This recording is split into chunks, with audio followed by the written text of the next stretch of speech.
na si Sara Duterte ay isang Manchurian candidate o isang kandidato ng China. So, pakita ko lang saglit. Kokomentuhan natin, no? Kokomentuhan natin. Kung bakit nasasabing itong si VP Sara ay kandidato ng China. May nag-research kasi, may nag-aral kung bakit itong si VP Sara ay nakikitang maaaring kandidato ng China. Okay, basahin natin ito mga kakilyo. Okay? Kung bakit nasasabing itong si VP Sara ay kandidato ng China. May nag-research kasi, may nag-aral kung bakit itong si VP Sara ay nakikitang maaaring kandidato ng China. Okay, basahin natin ito mga kakilyo. Okay? Isang UST MA student, ipinakita rito na-discover yung Chinese link influence operations na sumusuporta kay VP Sara. Okay? Unang-una, sino ba ito? Si Niceforo Babidina III. Okay? Na siyang gumawa at aral nitong ating topic today. Okay, isa siyang UST Masters in Journalism student and multimedia editor of Press1.ph. Okay, sige, puntahan natin kung sino siya. Niceforo Vince Nico A. Balbidina III. Yan. Multimedia editor and digital content producer of Press1.ph. Nagsilbi rin siyang features editor for CBCP News. Siya ay nag-contribute as writer, editor, and videographer for the production department of Areopagus Communications. Okay, nire-represent niya ang Press1.ph in numerous journalistic partnerships. So, makinig kayo, mga DBS. Both locally importante and internationally. AB Journalism graduate siya from Colegio de San Juan de Letran in Manila. At nagpurso nga siya ng Master of Arts in Journalism. Makinig kayo ha. Bakit ito importante? Kasi pinapakita dito yung pag-aaral, no, na si Sara Duterte ay sinusuportahan talaga at kandidato ng China. At ito, 107 suspicious accounts systematically publishing content supporting VP Sara Duterte while attacking President Ferdinand Bongbong Marcos Jr. The network is also pushing content against Manila's claim on the South China Sea.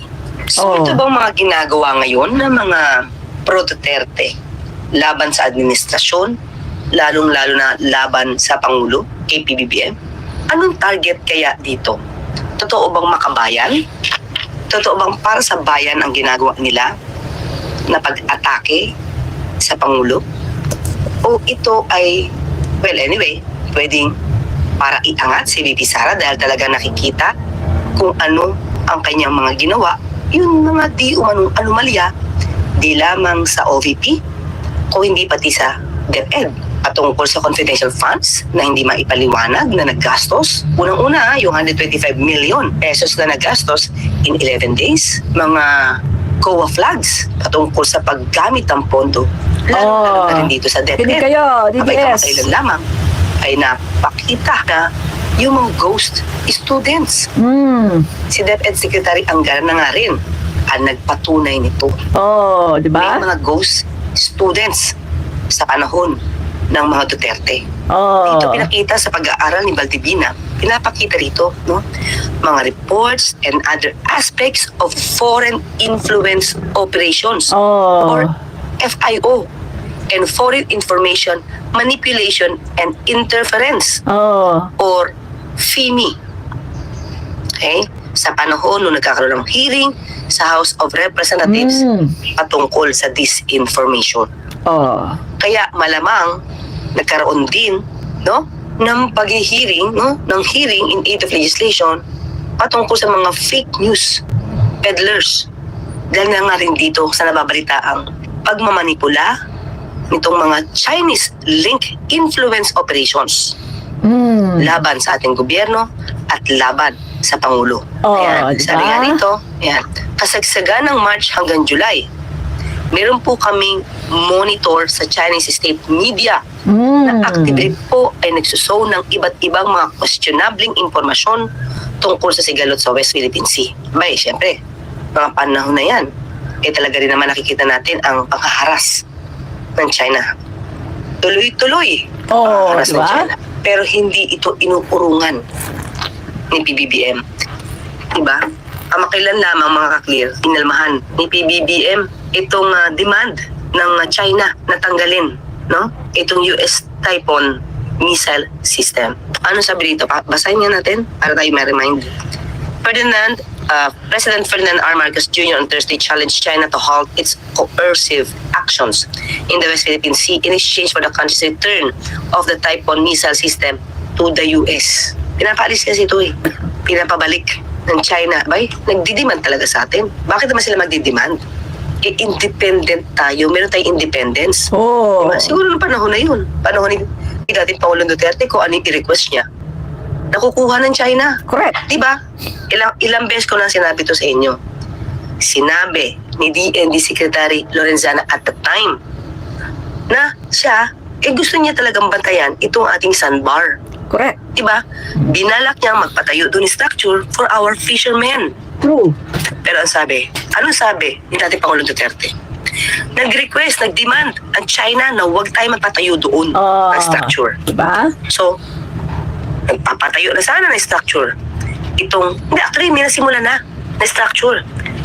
Oh. Si National Defense Secretary Lorenzana.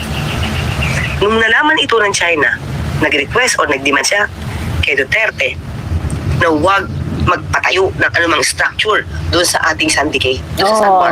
Diba? So, anong utos ngayon ni Duterte kay Lorenzana? Huwag ituloy ang pagpapagawa ng structure na yun. Tuta si Tinutulan ng Duterte. China. Tuta si Duterte. Kaya wala. Ng China. Hindi natuloy. Ngayon, natatandaan nyo ba? Yung scientist na inaaral yung corals dyan sa ating sandbar, hindi ba pinaliparan ng chopper ng China? Natatandaan nyo ba yun? Correct. So ngayon, nagdidemand na naman ang China sa Pilipinas. Pero tumugon ba si PBBM? Hindi. Inalmahan ni PBBM yung kanilang request or demand na isole itong US Typhoon missile system sa US. Ang hamon pa ni Pangulo, gagawin namin yan, pero malis kayo dito. Correct. Diba? Oh, let's make a deal with China. Okay. Sige. Gagawin namin yan, pero let's make a deal. Stop claiming our territory. True. Stop harassing our fishermen. Correct. And let them have a living. Stop ramming our boats. Correct. Stop water cannoning our people. Stop firing lasers at us. And stop your aggressive and coercive behavior. Correct. And we return the Typhoon missiles. Itigil nila yung ginagawa nila. Ibabalik po lahat yan.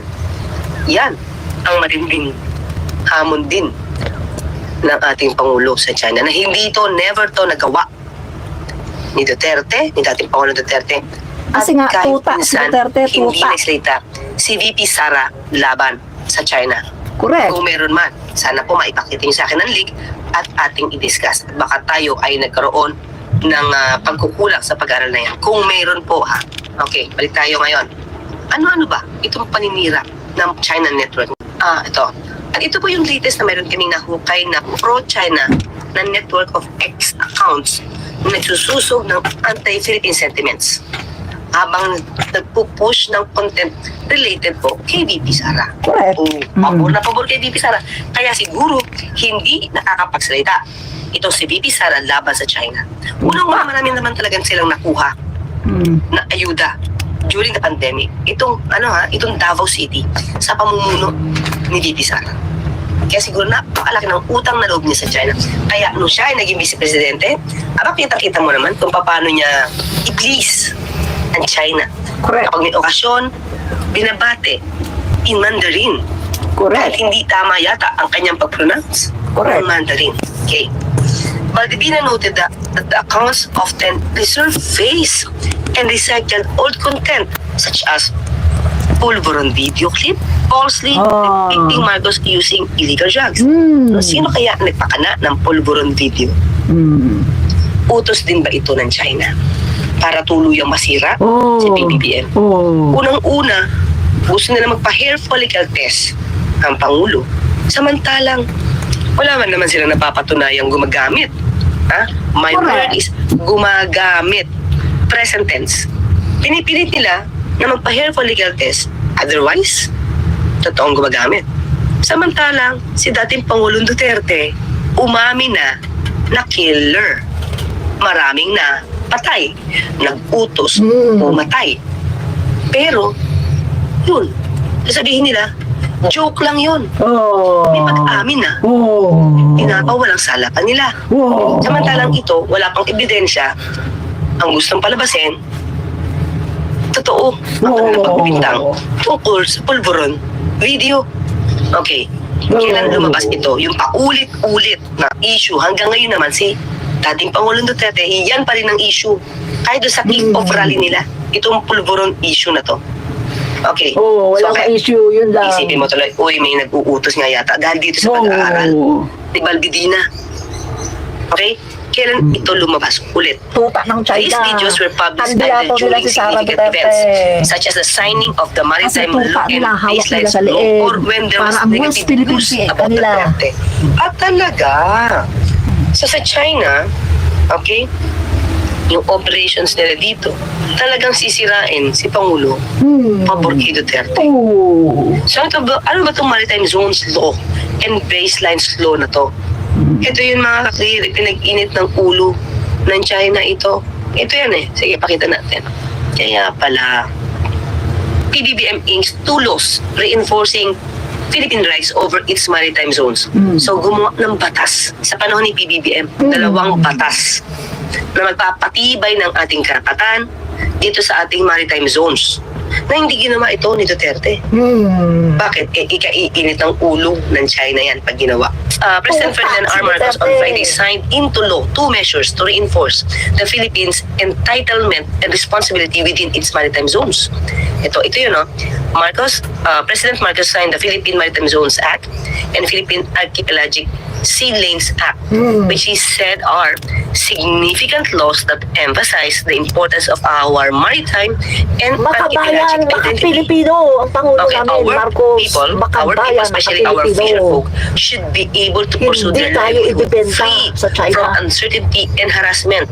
We must be able to harness mineral and energy resources in our seabed. So ganyan katapang si PBBM para ipaglaban yung ating karapatan. Pero itong ginagawa ni PBBM, lahat ito tinututulan ng mga pro-Duterte. Di ba? Lagi nilang sinasabi na malamang maaari itong magdulot ng gera. Kasi mga pro-Duterte, pro-China. Di ba sinabi ni Atty. Harry Roque At na sila ay malamang makapili. wala sa tamang pag-iisip ang mga taong gumagamit ng droga kaya maaari tayong dalhin sa gera? Ito bang ginagawa ni PBBM na para proteksyonan ang ating karapatan laban sa China? Paghahamon ba ito ng gera? Of course not. Hindi. Pinaglalaban lang niya ang karapatan ng Pilipinas. Hindi siya naghahamon ng gera. So, ibig sabihin, oo na lang na oo sa China? Yung ba dapat? Para walang gera? Hindi naman tayo naghahamon ng gera eh. Pero hindi ibig sabihin nun, dapat tayong tumiklop. Okay, balik tayo sa ating topic. And at the same time pala, at ito talaga ay ikinairita. Itong batas na to ay ikinairita ng China. So, Kaya lalo ito nilang ang sinisira reaksyon si ng PBBM. China sa ginawang batas na ito sa panahon ni PBBM. Okay? Ayan. China, Philippines is far over new maritime laws, baseline drawings in South China Sea. Ito, ang response nila patungkol dito sa bagong batas natin. Ito ang response ng China dito sa dalawang batas natin. In response, Chinese Ambassador Wang Zilian to the Philippines said late on Wednesday, the baseline was a necessary response to the Philippines' new maritime law and routine measure to strengthen maritime management, according to statement from its embassy in the Philippines. Okay, the Philippine President Ferdinand Marcos Jr. last week signed the Maritime Zones Act and the Archipelagic Sea Lanes Act into law to strengthen Ayaw the lang country's China maritime yan. claims and bolster its territorial Kaya nila integrity. pinapatalsik si So, of course, PBBM. nailita So, ito ilagay na si ng China. Sara. Kasi para Pero makuha hindi ulit nila pwede lahat ng gusto ikulos nila sa Pilipinas. Pilipinas sa ginagawang ito ng China. So yan ang reaksyon nila. Reaksyon ng China sa ating dalawang batas na pinirmahan ni PBBM. Salvosa said fact-checking organizations like Press1.ph have included FIO and FIMI investigations in their work, flagging state or non-state actors seeking to influence democratic processes and values through manipulation. Ngayon kasi labanan, siraan, pag-iiba-iba ng naratibo, pagbibigay ng iba-ibang mga kwento laban sa Pangulo. Sana makita nila na ito ay parte para gibain ang Pangulo dahil nga pro-Philippines siya, pro-independent siya. Ito lang naman ang ating request. Sana makita ng mga kapwa natin mga Pilipino DS. kung ano ba yung mali sa mga naratibo. Mali na kwento. Lalo-lalo na sa laban sa gobyerno, laban sa Pangulo, at laban sa ibang mga leaders natin na nag-iimbestiga tungkol sa mga iba't ibang anomalya. Lalo-lalo na sa anomalya sa pamumuno ni VP Sara sa OVP at saka sa DepEd. Okay, so tuloy tayo. Ito ang ginagawa ng fraudulent X accounts.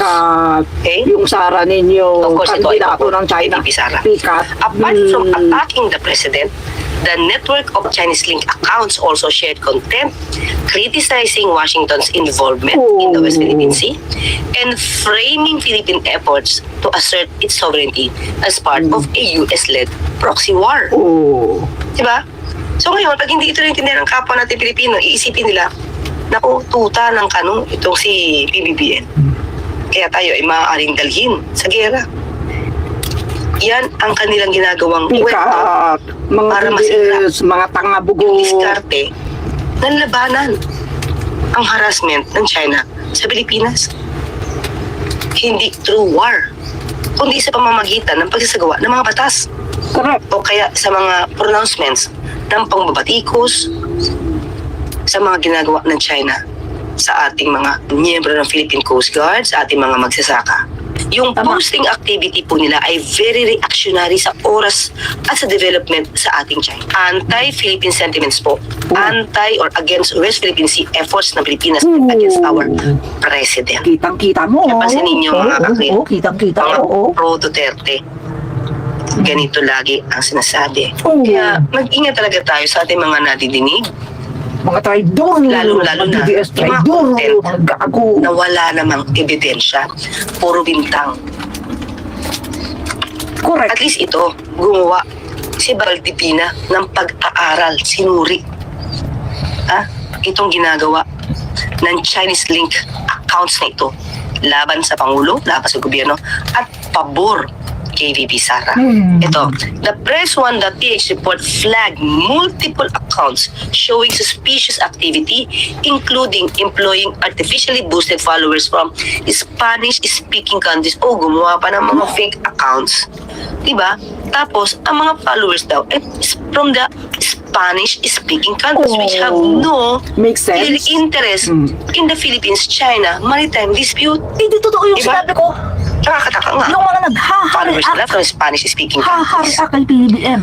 Balbidina Mga also trolls found evidence from China. of fraudulent Oh, account go. creation, Lahat na. as many of the suspended Chinese link accounts use stock or artificial intelligence generated Ooh. profile photos. Oo. Oh. Diba?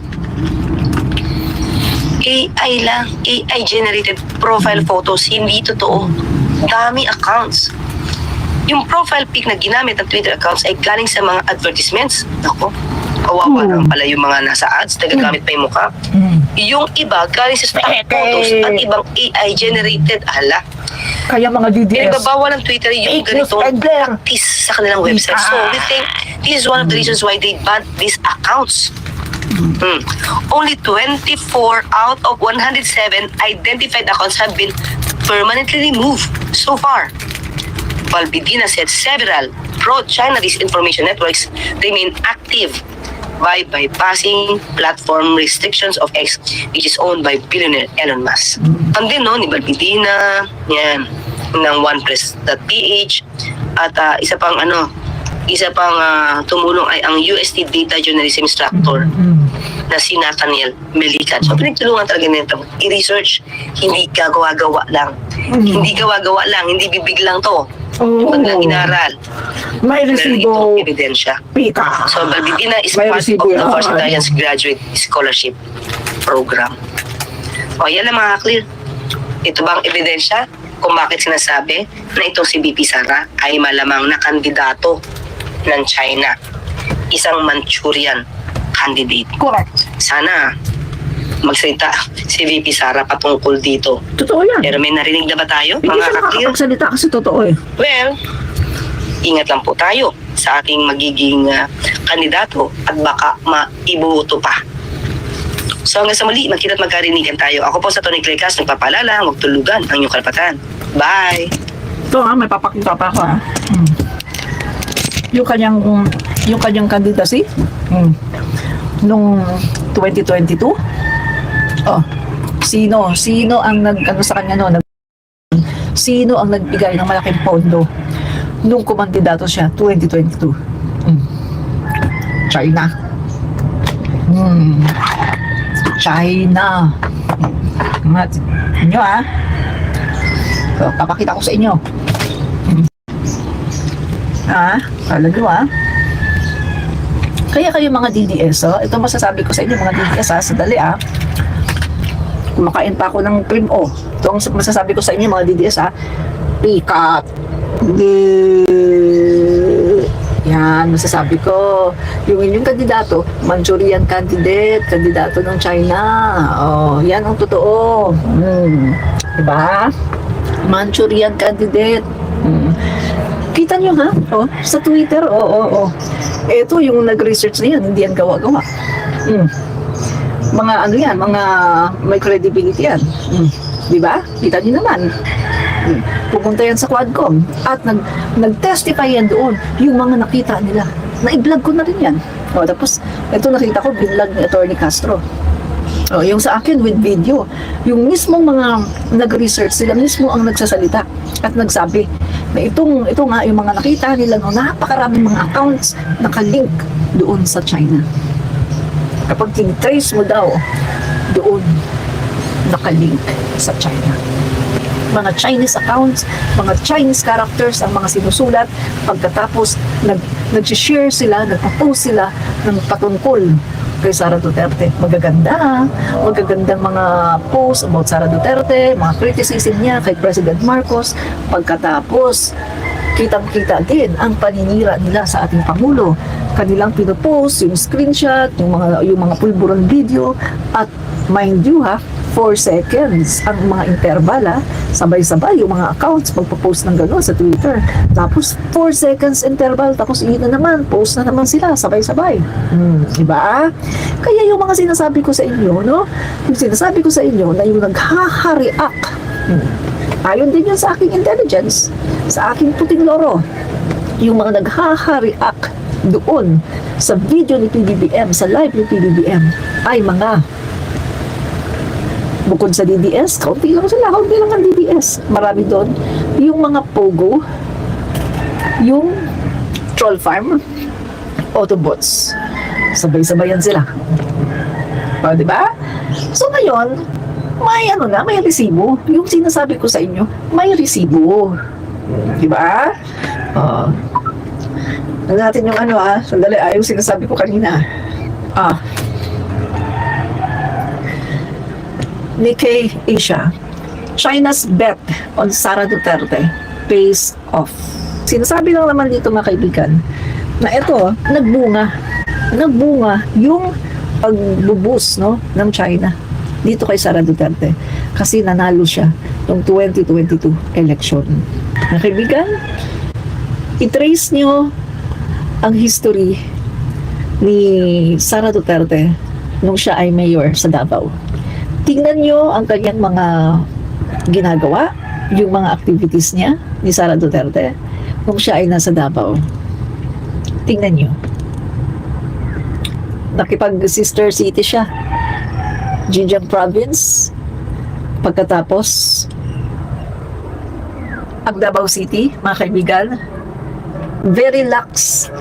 Hindi siya hinigpitan pagdating sa pagpunta ng mga Chinese from mainland China. At gumawa pa doon, mga kaibigan, ng direct flights from Davao diretso sa Beijing.